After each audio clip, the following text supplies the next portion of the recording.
राधे राधे, हरे कृष्णा। ओम पितृदेवताय नमः। आप सभी पर पितृगणों का आशीर्वाद सदैव बना रहे। आज है मौनी अमावस्या और आप सभी को मौनी अमावस्या की बहुत बहुत शुभकामनाएं। माघ मास की कृष्ण पक्ष की मौनी अमावस्या की व्रत कथा, पूजा विधि और महात्म्य की बातें पुराणों में वर्णन की गई है। इस व्रत को करने से सुहाग, सौभाग्य और समृद्धि की प्राप्ति होती है। मौनी अमावस्या साल 2025 में इस बार 29 जनवरी दिन बुधवार को है। मौनी अमावस्या अपने नाम के अनुसार ही मौन और साधना का व्रत है। हम हर दिन जाने अनजाने कितनी ही ऐसी बातें बोल जाते हैं जिससे लोगों का मन आहत होता है और फिर हम अपनी कही बातों को लेकर बाद में अफसोस भी करते हैं। इसलिए साधना के लिए इस दिन मौन परम आवश्यक माना गया है। जन हमेशा मौन व्रत नहीं रख सकते, इसीलिए एक दिन निर्धारित किया गया है जिसमें गृहस्थ को आत्मा शुद्ध के लिए मौन व्रत का संकल्प लेना चाहिए। मौनी अमावस्या पर संभव हो तो पूरे दिन मौन धारण करके मानसिक रूप से भगवान शिव और भगवान विष्णु का ध्यान करना चाहिए। फिर स्नान करने से पहले मौन धारण करें। स्नान करने के बाद ही कुछ भी बोले और दिन भर कोई ऐसी बात ना कहें जिससे किसी का मन आहत हो जाए। मौनी अमावस्या माघ कृष्ण चतुर्दशी के ठीक अगले दिन आती है और माघ कृष्ण चतुर्दशी को भगवान शिव का विवाह माता पार्वती जी से तय हुआ था और अगले दिन मुनियों और देवी देवताओं ने भगवान शिव की साधना के लिए उनकी उपासना की थी। भगवान विष्णु ने देवी पार्वती जी के भाई बनकर उनके विवाह संबंधी कार्यक्रम में भाग लेना स्वीकार किया था। और इन सबसे अलग मौनी अमावस्या की कथा यह भी है कि सागर मंथन के समय जब असुर अमृत कलश लेकर भाग रहे थे, तब इसी दिन अमृत की बूंदें छलककर प्रयाग सहित कई स्थानों पर गिरी थी। इसीलिए मौनी अमावस्या पर प्रयाग सहित अन्य तीर्थों में स्नान करके दान पुण्य करने से कई गुना लाभ मिलता है। लाभ तो इस दिन व्रत करने और कथा के श्रवण करने से भी बहुत अधिक मिलता है। इन सब के अलावा अमावस्या का दिन पितरों को समर्पित माना जाता है और यदि इस दिन अमावस्या की कथा के साथ साथ भगवत गीता के 7वें अध्याय को पढ़कर या फिर सुनकर उसका पुण्य अपने पितरों को समर्पित किया जाए तो न केवल पितृजन तृप्त हो जाते हैं बल्कि परिवारजनों को भरपूर आशीर्वाद देते हैं, जिस कारण परिवार में सुख शांति बनी रहती है। पितृदोष भी दूर हो जाता है। तो आज आपको सुनाते हैं मौनी अमावस्या की कथा। कथा के अनुसार प्राचीन काल में एक ब्राह्मण परिवार कांचीपुरम रहता था और पति पत्नी दोनों ही धर्मात्मा थे और धर्म पूर्वक अपने गृहस्थी चलाते थे। इनका नाम था देवस्वामी और उनकी पत्नी का नाम था धनवती। इनके 7 पुत्र और एक मात्र पुत्री थी जिसका नाम था गुणवती। जब गुणवती विवाह योग्य हुई तो देवस्वामी से धनवती ने कहा कि पुत्री के विवाह के लिए अब हमें वर देखना चाहिए। तब ब्राह्मण ने अपने छोटे पुत्र को बहन गुणवती की कुंडली दी और कहा कि ज्योतिषी से इनकी कुंडली दिखवा लाओ जिससे गुणवती के विवाह की बात आगे चले। अब ज्योतिषी को कन्या की कुंडली दिखाई गई तो उसने बताया कि विवाह होते ही यह कन्या विधवा हो जाएगी। अब ज्योतिषी की यह बात जब ब्राह्मण परिवार को पता चली तो वह बहुत दुखी हो गई और इसका उपाय पूछा। तब ज्योतिषी महाराज ने बताया कि हे ब्राह्मण, सिंगल द्वीप में एक पतिव्रता महिला रहती है जिसका नाम सोना धोबिन है। अगर कन्या के विवाह से पहले सोना आपके घर आकर पूजन करे और अपना आशीर्वाद दे तो यह दोष दूर हो जाएगा। अब ब्राह्मण ने अपनी पुत्री गुणवती को अपने सबसे छोटे पुत्र के साथ सिंगल द्वीप भेज दिया। अब दोनों भाई बहन सागर किनारे पहुंचकर उसे पार करने के बारे में विचार करने लगे और जब समुद्र को पार करने का कोई रास्ता नहीं मिला तो दोनों भूखे प्यासे एक पीपल के वृक्ष के नीचे आराम करने लगे। उस पेड़ पर घोंसले में एक गिद्ध का परिवार रहता था। उस घोंसले में सिर्फ गिद्ध के बच्चे थे। वे सुबह से भाई बहन की बातों और क्रियाकलापों को देख रहे थे। अब शाम के समय जब गिद्ध की माता बच्चों के लिए भोजन लेकर घोंसले में आई तो बच्चों ने पेड़ के नीचे लेटे भाई बहन की कहानी अपनी माँ को बताई।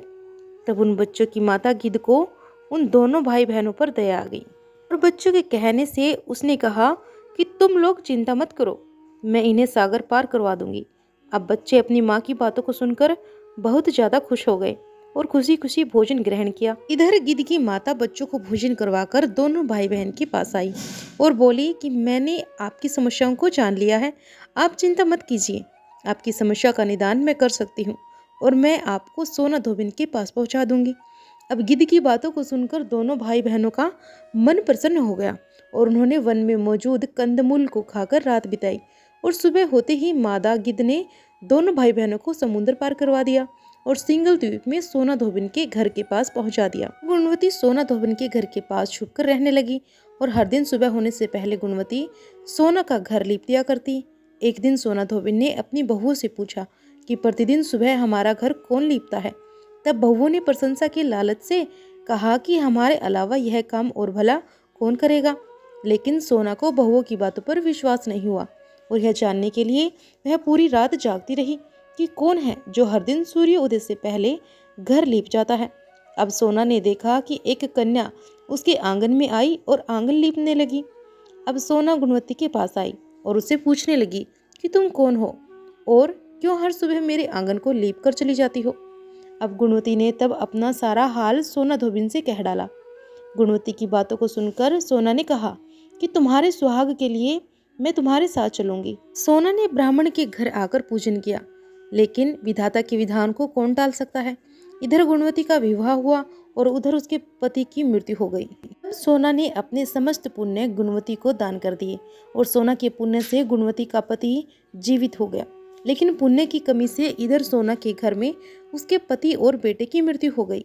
लेकिन सोना ने अपना घर छोड़ने से पहले बहुओं से कह दिया था कि मेरे लौटने से पहले अगर मेरे बेटे और मेरे पति को कुछ होता है तो उनके शरीर को संभाल कर रखना। अब बहुओं ने सास की आज्ञा को मानकर सभी के मृत शरीरों को संभाल कर रखा।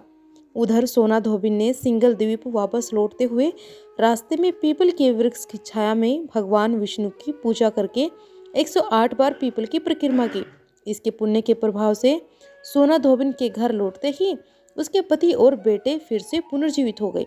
इसीलिए मौनी अमावस्या का व्रत करने वाले सभी भक्तों को इस कथा को सुनकर पीपल की 108 बार परिक्रमा करनी चाहिए और भगवान विष्णु सहित भगवान शिव का पूजन भी अवश्य करना चाहिए। यह थी मौनी अमावस्या के दिन सुनी जाने वाली कथा। अब आप सुनिए पितृ देवताओं की कथा। पुराने समय की बात है, एक छोटे से गांव में एक श्रद्धालु व्यक्ति हरिहर अपनी पत्नी सुमति और 2 बच्चों के साथ रहता था। हरिहर निर्धन था, परंतु उसके हृदय में भक्ति और अपने पितरों के प्रति अटूट श्रद्धा थी। वह हर वर्ष श्राद्ध पक्ष में अपने पितरों की तृप्ति के लिए विधि पूर्वक तर्पण और हवन करता। लेकिन उसके जीवन में अभाव था, ना पर्याप्त धन था, ना परिवार में कोई सुख शांति। एक रात हरिहर को स्वप्न आया। उसने देखा कि उसके पितृ उज्ज्वल प्रकाश के रूप में उनके सामने प्रकट हुए। उनमें से सबसे बड़े पितामह ने कहा कि हरिहर, तुम्हारी भक्ति हमें प्रसन्न करती है, परंतु तुम्हारी श्रद्धा अधूरी है। जब तक तुम पूरे विधि विधान से पितृक्रम नहीं करोगे, तुम्हारी कठिनाइयां समाप्त नहीं होगी। अब हरिहर ने हाथ जोड़कर पूछा कि हे पितृदेव, कृपया मुझे सही मार्ग दिखलाइए। मैं आपके आशीर्वाद से अपने पूरे परिवार का कल्याण करना चाहता हूँ। तब पितामह ने कहा कि तुम्हें गया जी की यात्रा करनी होगी और वहाँ पिंडदान करना होगा, वहीं तुम्हारी साधना पूर्ण होगी। इसके अलावा हर अमावस्या के दिन अपने घर के मुख्य द्वार पर दक्षिण दिशा की तरफ मुंह करके हमारा स्मरण करके तुम्हें दीप जलाना होगा। ऐसा कहकर पितर अंतर्धन हो गए। अगली सुबह हरिहर ने अपने सपने के बारे में अपनी पत्नी सुमति को बताया। अब निर्धनता होने के बावजूद भी दोनों ने गया जी जाने का निश्चय किया। रास्ता लंबा और कठिन था, खाने के लिए भोजन भी नहीं था, ठहरने का कोई ठिकाना नहीं था। एक दिन यात्रा के दौरान उन्हें एक वृद्ध साधु मिले। साधु ने हरिहर से पूछा कि वत्स, इस कठिन यात्रा पर क्यों निकले हो। तब हरिहर ने उन्हें अपना स्वप्न बताया। अब साधु ने मुस्कुराकर कहा कि तुम्हारी श्रद्धा महान है, भगवान और पितृ तुम्हारे साथ हैं। यह लो, यह चमत्कारी ताम्र पत्र है। इसे गया जी में पिंडदान के समय पवित्र जल से भरकर पितरों को अर्पित करना। इसे तुम्हारे सभी पितृ प्रसन्न होंगे और तुम्हारे कष्ट भी समाप्त हो जाएंगे। तब गया जी पहुंचकर हरिहर ने विधि पूर्वक पिंडदान किया और जैसे ही उसने ताम्रपत्र से जल अर्पित किया, एक दिव्य प्रकाश प्रकट हुआ। पितृदेवता फिर से प्रकट हुए और उन्होंने कहा कि हरिहर, तुम्हारी श्रद्धा ने हमें तृप्त कर दिया है। अब तुम्हारे जीवन से दरिद्रता, रोग और अशांति दूर हो जाएगी। तुम्हारा परिवार समृद्ध होगा और तुम्हारे वंशज भी हमेशा सुखी रहेंगे। पितरों ने आशीर्वाद दिया और अंतर्धन हो गए। हरिहर जब गांव लौटा तो उसके जीवन में बदलाव आ चुका था। अब उसे खेती में नुकसान नहीं होता था, बल्कि उसके खेतों में अब फसलें लहराने लगी, व्यापार में लाभ होने लगा था और उसके परिवार में सुख शांति छा गई थी। गांव वालों ने यह चमत्कार देखा तो देखकर दंग रह गए। तब हरिहर ने सभी को पितरों की महिमा और श्राद्ध कर्म का महत्व समझाया। इस कहानी से शिक्षा मिलती है कि पितरों की सेवा और तर्पण से जीवन के सभी संकट समाप्त हो जाते हैं। पितृपक्ष का हर कर्म केवल एक परंपरा नहीं है, बल्कि हमारे पूर्वजों के प्रति कृतज्ञता प्रकट करने का एक पवित्र साधन है। यह थी पितरों की कथा। ये कथाएं आपको कैसी लगी हमें कमेंट बॉक्स में अवश्य बताइए। अगर आप हमारे चैनल पर नए हैं तो जल्दी से हमारे चैनल को सब्सक्राइब कर लीजिए, ताकि आपको ऐसी ही धार्मिक कथाएं सुनने को मिले। हमारे चैनल पर व्रत त्योहार की सारी जानकारियाँ मिलती है, इसीलिए हमारे चैनल को सब्सक्राइब करके लाइक और शेयर भी अवश्य करें। हर हर महादेव।